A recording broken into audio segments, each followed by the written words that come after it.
പാലക്കാട് എലപ്പുള്ളിയിലെ മദ്യനിർമ്മാണശാല സ്വകാര്യ സർവകലാശാല വിവാദങ്ങൾക്കിടെ LDF യോഗം ആരംഭിച്ചു. CPI മന്ത്രിമാർ ഉൾപ്പെടുന്ന മന്ത്രിസഭാ യോഗം അനുമതി നൽകിയ മദ്യനിർമ്മാണശാലയ്ക്കെതിരെ അവർ തന്നെ എതിർപ്പുന്നയിച്ചതിൽ മുഖ്യമന്ത്രി അടക്കമുള്ളവർ സ്വീകരിക്കുന്ന നിലപാടുകൾ നിർണായകമായിരിക്കും. സുപ്രധാന തീരുമാനങ്ങൾ എടുക്കുമ്പോൾ LDFൽ ചർച്ച ചെയ്യുന്നില്ലെന്ന വിമർശനം ഘടകകക്ഷികൾക്കുണ്ട്.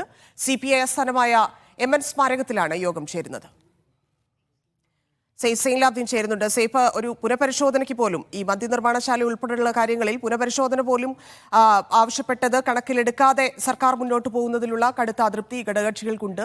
മറ്റൊന്ന്, തങ്ങളോട് ആലോചിക്കാതെ മുഖ്യമന്ത്രി തീരുമാനിക്കുന്നു, അത് പിന്തുടരാൻ സാധിക്കില്ല എന്ന് CPIക്ക് മാത്രമായിട്ടൊരു വിവിധ വിഷയങ്ങളിൽ അഭിപ്രായമുണ്ട്. ഇതെല്ലാം ഉൾപ്പെടുന്ന വളരെ നിർണായകമായ ചർച്ചയാണ് നടക്കുന്നതല്ലേ?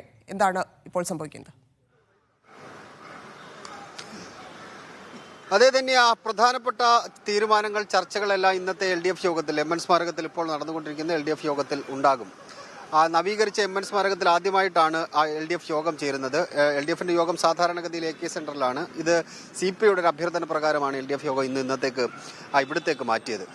പ്രധാനപ്പെട്ട 3 വിവാദ തീരുമാനങ്ങൾ, ആ തീരുമാനങ്ങളുമായി ബന്ധപ്പെട്ട് CPIയുടെ നിലപാടാണ് ഏവരും ഉറ്റുനോക്കുന്നത്. ആദ്യം സൂചിപ്പിച്ച പോലെ തന്നെ പാലക്കാട് എലപ്പുള്ളിയിലെ ബ്രൂവറിയുമായി ബന്ധപ്പെട്ട വിഷയം. CPIയുടെ 4 മന്ത്രിമാരടങ്ങുന്ന മന്ത്രിസഭാ യോഗമാണ് ആ ബ്രൂവറിക്ക് അനുമതി നൽകിയത്.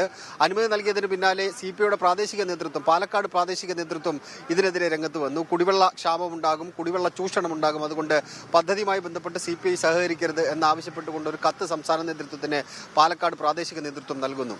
അതിന് പിന്നാലെ ആലപ്പുഴയിൽ ചേർന്ന CPIയുടെ സംസ്ഥാന എക്സിക്യൂട്ടീവ് യോഗം മദ്യനിർമ്മാണശാലയ്ക്കെതിരെ രംഗത്ത് വരാൻ വേണ്ടി തീരുമാനിക്കുന്നു. 2 ദിവസം മുമ്പ് നടന്ന എക്സിക്യൂട്ടീവ് യോഗത്തിലും സമാനമായ രീതിയിലുള്ള അഭിപ്രായമുണ്ടായി. അത് LDF യോഗത്തിൽ അറിയിക്കാൻ വേണ്ടിയുള്ള തീരുമാനം എടുത്തിട്ടുണ്ട്. അത് ഏത് സ്വഭാവത്തിലാണ് ബിനോയ് വിശ്വവും K രാജനും അത് അവതരിപ്പിക്കാൻ പോകുന്നത് എന്നുള്ളതാണ് ഏവരും ഉറ്റുനോക്കുന്ന ഒരു കാര്യം. അതാണ് ഒന്നാമത്തെ വിഷയം. രണ്ടാമത് സ്വകാര്യ സർവകലാശാലകളുമായി ബന്ധപ്പെട്ട കാര്യമാണ്.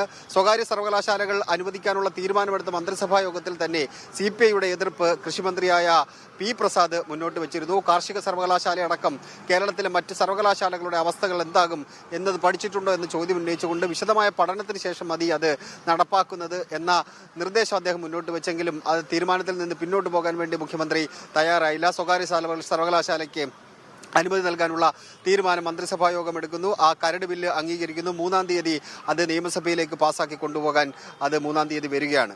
അവിടെ CPI എതിർപ്പ് പ്രകടിപ്പിക്കുകയാണ്. സെലക്ട് കമ്മിറ്റിക്ക് വിടണം എന്നുള്ളതാണ് CPI മുന്നോട്ട് വെക്കുന്ന ആവശ്യം. പ്രതിപക്ഷവും സമാനമായ രീതിയിലുള്ള ആവശ്യമാണ് മുന്നോട്ട് വെക്കുന്നത്.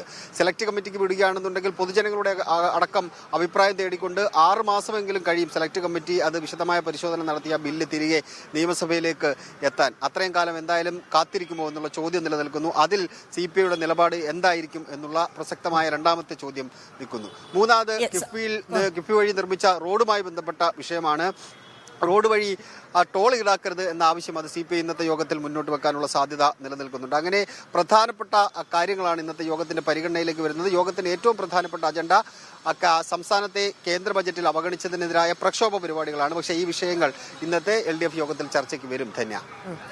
സൈഫ, ഈ പറഞ്ഞതുപോലെ ഇത്രയും വിഷയങ്ങളുണ്ട്. ഇതിൽ ഈ പറയുന്ന ഘടകകക്ഷി നേതാക്കൾ എടുക്കുന്ന നിലപാടിലായിരിക്കുമോ ഇനി ഈ മദ്യനിർമ്മാണശാലയിലെ അനുമതി ഉൾപ്പെടെയുള്ള ഇടതിന്റെ രാഷ്ട്രീയം?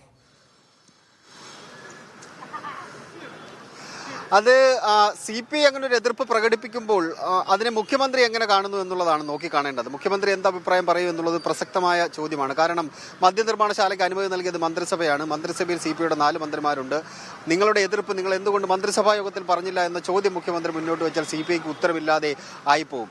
കുടിവെള്ളക്ഷാമം ഉണ്ടാകുമെന്നുള്ള ആശങ്കയാണ് അവർ പങ്കുവെക്കുന്നത്. കുടിവെള്ളക്ഷാമം ഉണ്ടാകില്ല എന്ന് ഉറപ്പ് മുഖ്യമന്ത്രി നൽകുകയാണെങ്കിൽ CPI എന്ത് നിലപാട് സ്വീകരിക്കുമെന്നുള്ള പ്രസക്തമായ ചോദ്യം കൂടി നിലനിൽക്കുന്നുണ്ട്. പിന്നീട് ഘടകകക്ഷികൾ RJD അടക്കമുള്ളവർക്ക് വലിയ അതൃപ്തി പല വിഷയങ്ങളുമുണ്ട്. മുന്നണി യോഗത്തിൽ കാര്യങ്ങളൊന്നും ചർച്ച ചെയ്യാതെ തീരുമാനമെടുക്കുന്നു എന്ന പരാതി അവർ മുന്നോട്ട് വെക്കുന്നുണ്ട്.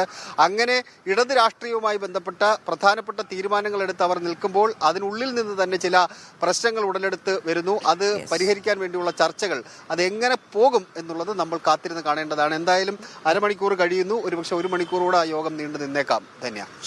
ശരി.